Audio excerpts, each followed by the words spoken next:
melanjutkan materi kita bab 3, yaitu kedaulatan negara kesatuan Republik Indonesia. Nah, kedaulatan negara Republik Indonesia ini memiliki 3 submateri. Yang pertama itu hakikat dan teori kedaulatan, yang kedua bentuk dan prinsip negara Republik Indonesia, dan yang ketiga dinamika perwujudan kedaulatan negara Republik Indonesia. Nah, di sini kita tuh bahas yang bagian A, hakikat dan teori kedaulatan. Sebelum kita masuk ke materi hakikat dan teori kedaulatan, siapa yang sudah baca di rumah apa sih pengertian kedaulatan, atau pernah nggak dengar apa sih arti dari kedaulatan itu?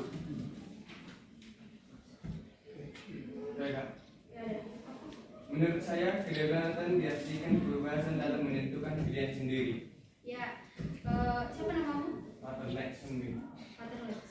Jadi menurut Pater Lex itu, kedaulatan itu kebebasan dalam menentukan pilihan sendiri. Kalau menurut yang lain ada?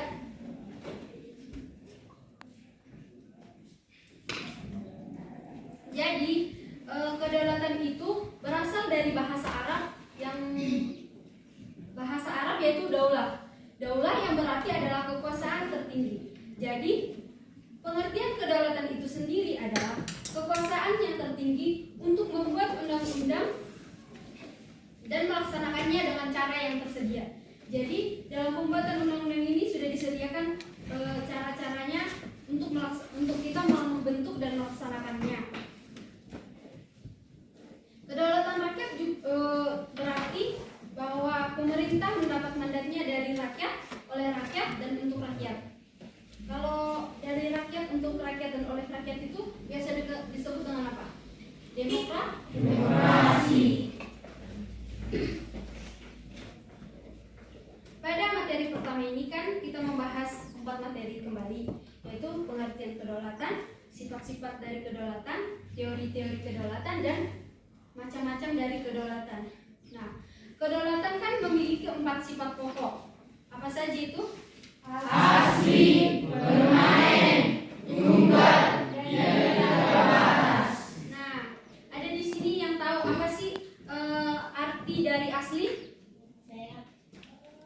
Asli artinya kekuasaan tidak berasal dari kekuasaan lain yang lebih tinggi. Kalau permanen? Permanen artinya kekuasaan ini tetap ada sepanjang negara, tetap berdiri walaupun pemerintah sudah berganti. Tunggal artinya kekuasaan itu merupakan satu-satunya dalam negara dan tidak dibagikan kepada badan-badan lain. Dan yang terakhir? Tidak terbatas. Tidak terbatas artinya kekuasaan ini itu tidak dibatasi oleh kekuasaan lain. Nah, asli yang dimaksudnya itu tidak berasal dari lain. Jadi itu murni dari kita sendiri. Tidak ada berkaitan dengan kekuasaan lainnya. Kalau permanen itu berarti kekuasaan itu tetap tidak bisa diubah-ubah ataupun diganti. Kalau tunggal itu berarti satu-satunya. Jadi kekuasaan itu hanya ada satu-satunya dalam negara. Dan tidak terbatas itu artinya kekuasaan tidak dibatasi oleh kekuasaan lain. Jadi kita kayak kekuasaan dalam negara kita itu bebas. Jadi kita tidak dibatasi oleh bangsa lain atau negara lain seperti itu. Jadi menurut kalian tuh negara Indonesia udah berdaulat belum? Sejak kapan Indonesia sudah berdaulat? Sudah sampai 1948 tahun ini.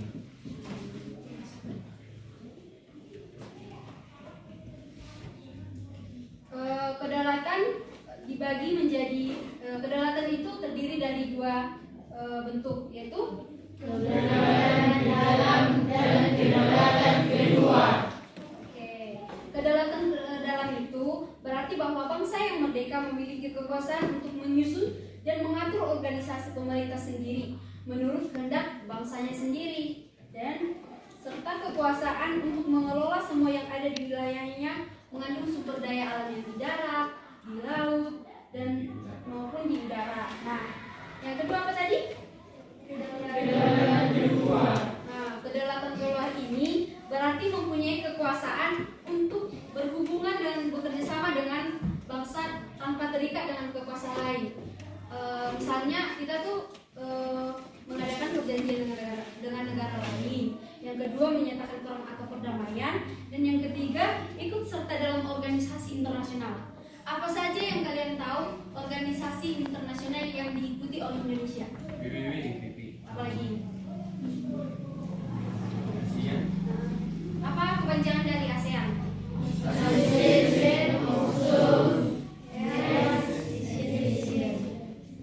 Kalau ada lagi APEC, kalian tahu APEC?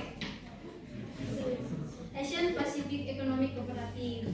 Dan masih banyak lagi organisasi yang diikuti oleh negara kita.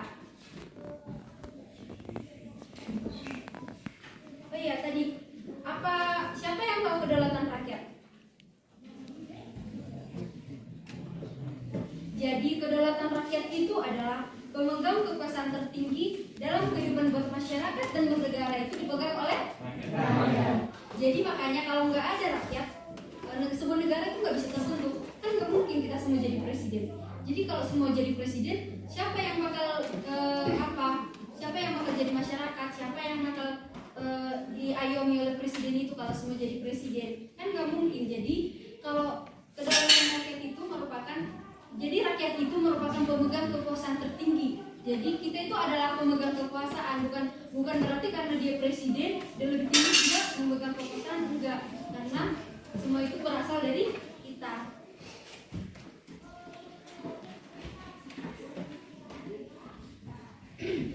Menurut pendapat Jean Bodin, seorang ahli tata negara Prancis yang hidup di tahun 1500-an, kedaulatan adalah kekuasaan tertinggi untuk menentukan hukum dalam suatu negara. Jadi kalau menurut ahli tata negara dari Prancis, kekuasaan tertinggi itu untuk menentukan hukum dalam suatu negara. Jadi mereka hukum yang akan menentukan negara mereka gitu.